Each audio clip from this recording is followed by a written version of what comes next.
नमस्कार, देश प्रदेश में आपका बहुत बहुत स्वागत है। मैं हूं शरद शर्मा। यूपी और राजस्थान में कल बरसात के दौरान आसमानी बिजली गिरने से करीब 60 लोगों की मौत हो गई। जयपुर के आमिर पैलेस में 11 लोगों की बिजली गिरने से मौत तब हुई जब वो सेल्फी ले रहे थे।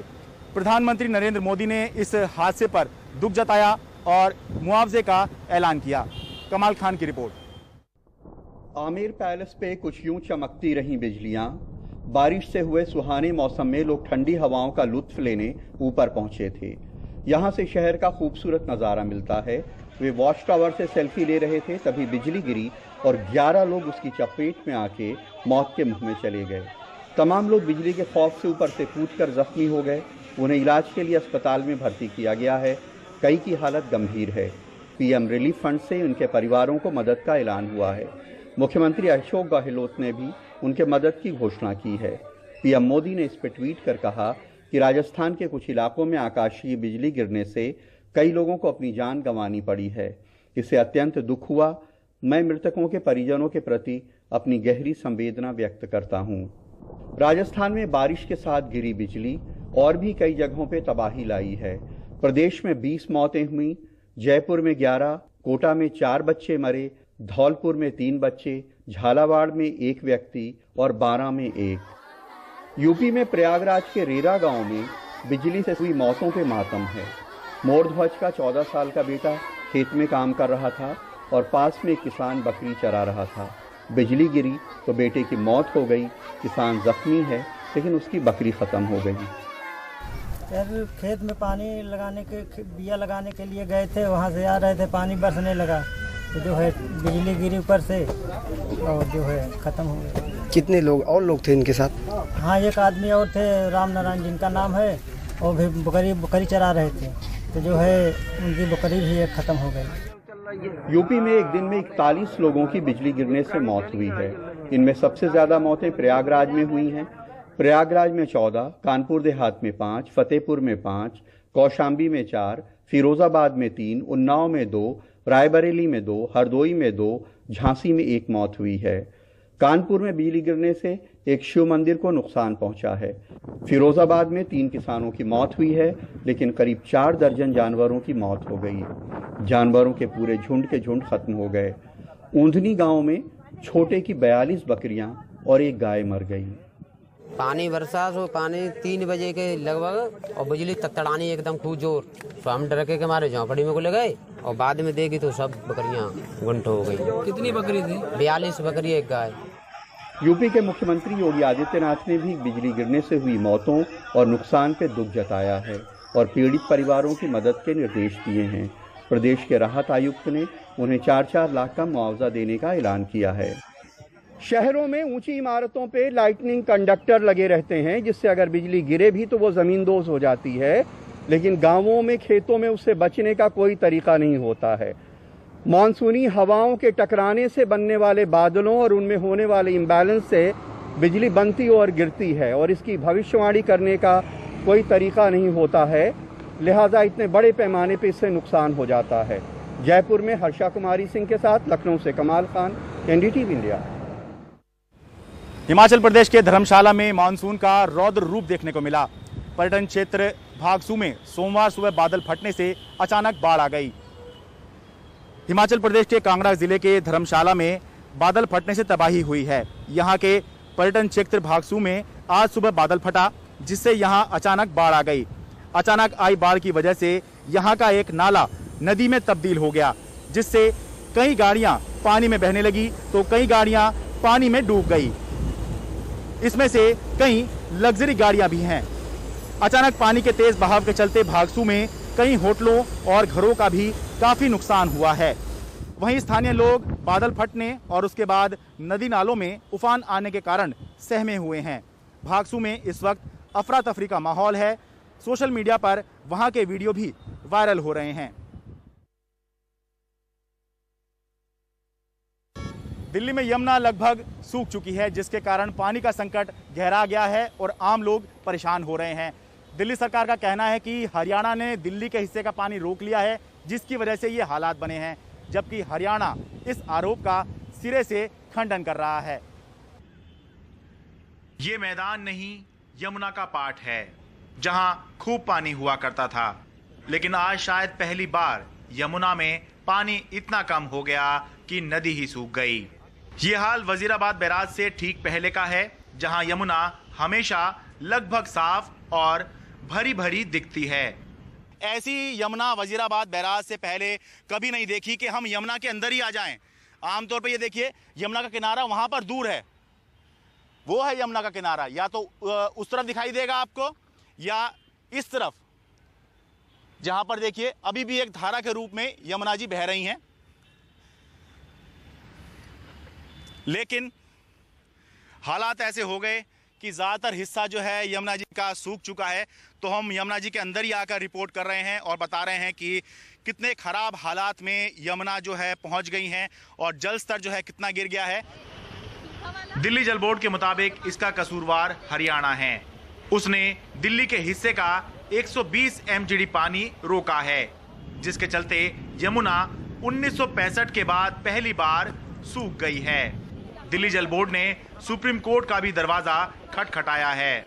हरियाणा ने दिल्ली के हक का, अधिकार का, जो सुप्रीम कोर्ट ने तय किया था कि इतना पानी रोजाना आपने दिल्ली को देना है, उसमें से 120 MGD पानी, मिलियन गैलन्स प्रतिदिन का पानी हरियाणा ने रोक लिया, हमें नहीं दे रहा है, जिसके चलते एक नदी सूख गई है। रिवर बेड आपको नजर आ रहा है, पूरी खाली सूखा हुआ मैदान। यहाँ पे आप हॉकी, गिल्ली डंडा, क्रिकेट खेल सकते हैं। जो पानी पूरा भरा होना चाहिए था, 1965 के बाद पहली बार वजीराबाद बैराज पे यमुना नदी का स्तर इतना घटा है। हमारे अपने लोग हैं। हालांकि हरियाणा दिल्ली के आरोपों का सिरे से खंडन कर रहा है।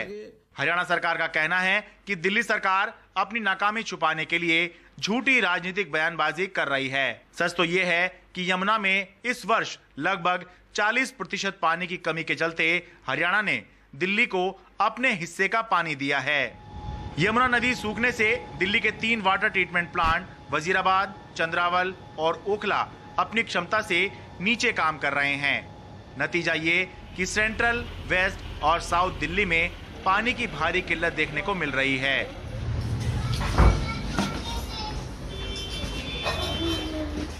सेंट्रल दिल्ली के मोतिया खान DDA फ्लैट्स में रहने वाली आराधना अरोड़ा के यहाँ पिछले 3 दिनों से एक बूंद पानी नहीं आया। पीने के लिए पानी की बोतलें खरीदनी पड़ रही हैं, जबकि टॉयलेट के लिए टैंकर से पानी भरवाया है। 3-4 दिनों से पानी आ ही नहीं रहा है, बिल्कुल टैप, बिल्कुल कोई भी आप खोलो, कुछ भी खोलो, यहाँ पर पानी है ही नहीं। पीने का पानी नहीं है, नहाने का पानी नहीं है। हम 4 दिनों से ना तो हम नहाए हैं, ना बच्चे नहाए हैं, और इतनी गर्मी की हालत है, मतलब उस माहौल में ना नहाए ना, हमें पता है कि कैसा होता है, बॉडी पूरी इचिंग हो रही है, इतना परेशान हो रहे हैं। पानी के संकट में राजनीति अवसर खोज रही है। रविवार को आम आदमी पार्टी यूथ विंग कार्यकर्ता दिल्ली बीजेपी अध्यक्ष आदेश गुप्ता के घर का पानी का कनेक्शन काटने पहुंच गए।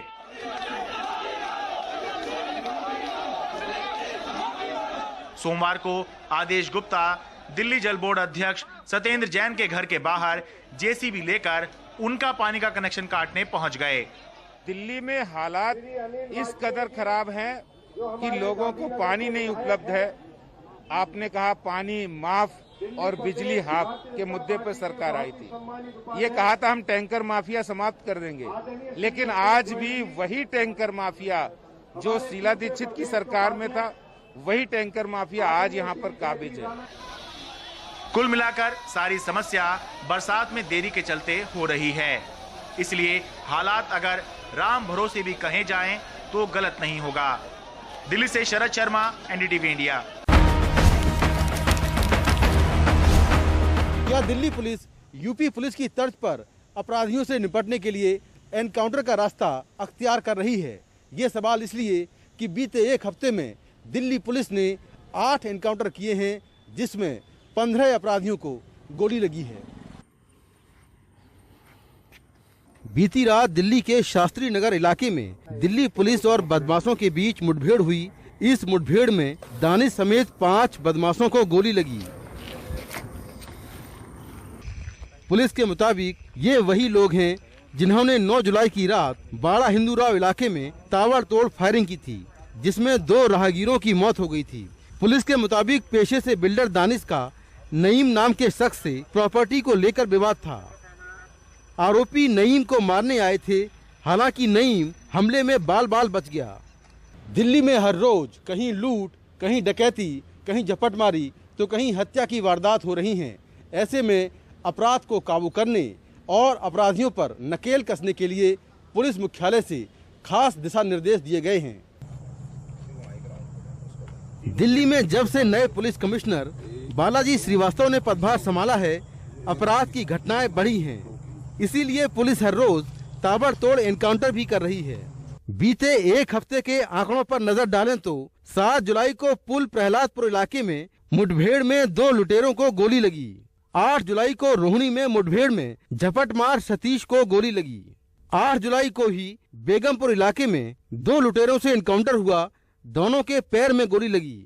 9 जुलाई को शाहबाद डेरी इलाके में एक झपटमार को मुठभेड़ के बाद गोली लगी।